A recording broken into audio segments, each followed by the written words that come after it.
I'm curious, you know,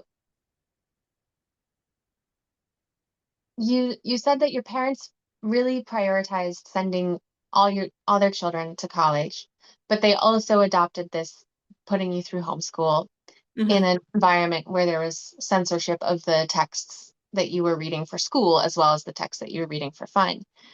How did you feel that that prepared you or didn't prepare you for the college education that you went on for?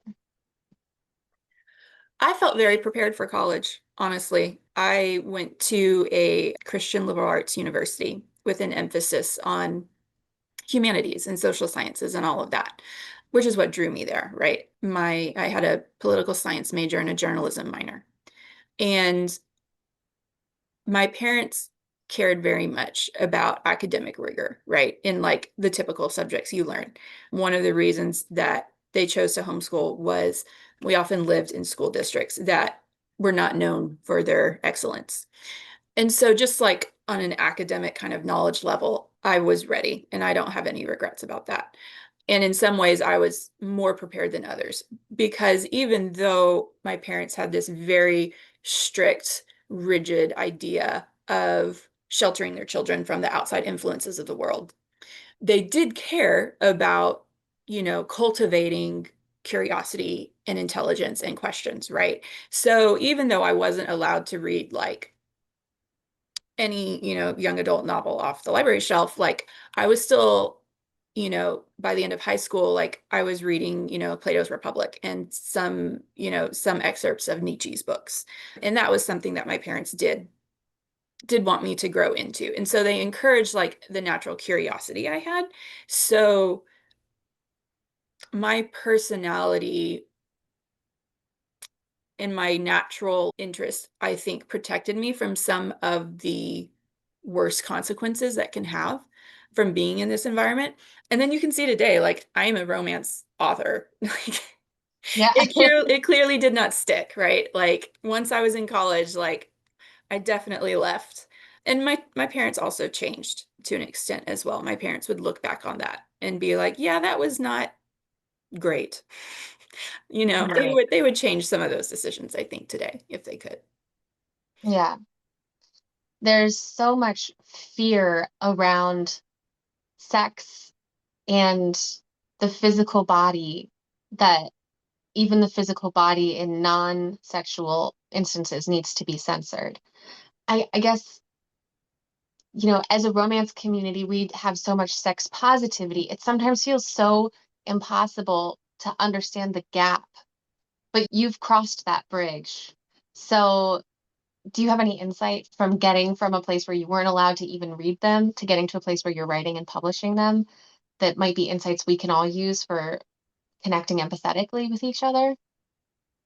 I guess looking at my own journey and where I am now, my primary subgenre is historical romance. And I would say that I came to historical romance via historical fiction, right? I think in some ways I gravitate toward historical romance because like I can relate, right? I can relate to these characters in this very extremely rigid, highly patriarchal system where they don't have these options in ways that a lot of other romance authors can only imagine things were historically, right? I actually lived some versions of this. And that does impact how I write my heroines, right? It's much harder for my heroines to break the rules because I understand the social pressure. I've lived the social pressure, actually. I understand actually how hard it would have been and what it means to be ostracized by your community, right? I understand, like as a teenager, I would live in fear of making, a mistake, it getting around the other girls seeing it, it would get around the parents, and then all of a sudden, like no one would want to be friends with me anymore, right? Because I was rebellious or I was independent or, I was boy crazy or whatever. And so I think I understand that rigid kind of expectation that was put upon women historically. And then the desire to go to college when that was considered like a countercultural, radical shift, a move, my parents always wanted me to go to college. They always supported me. They just straight up told me I was going. They didn't give me an option. But but a lot of my friends were told, "Oh, you're not going to go to college. You're not going to go to college." And then all of a sudden they were 18, and then the parents were like, "Oh, well, no man is waiting in the wings to marry her. So actually, I guess she has to go to college." And they were put into college completely unprepared. And they really did flounder. They really didn't know, they weren't ready with algebra or biology. They didn't have some of the social skills to like interact with people who disagreed with them or lived different, lives Mhm. because it is so insular, right? So I think that does impact my writing and my characters. I Mm. also think that, established, long-term readers of the genre and authors as well, people who kind of eat, breathe, and sleep, romance novels need to remember or learn that there are these girls who are growing up like I did coming, with very little sex education, very little understanding of the way, adult romantic relationships can look, because, gender roles are very strictly defined and followed. Learn and realizing that like these, not that romance novels or any novel has to be prescriptive, right? Not that any like couple has to be like relationship goals because fiction is a place where we can be messy and we can look at different dynamics and different people and moralities, but knowing that there is a segment of society of these teenage girls and young adults growing up without an understanding, without a framework of sexual ethics or different possibilities for relationship dynamics, and it can be a great opportunity to say, look at this big wide world, here's one fictional example of what you could pursue, right?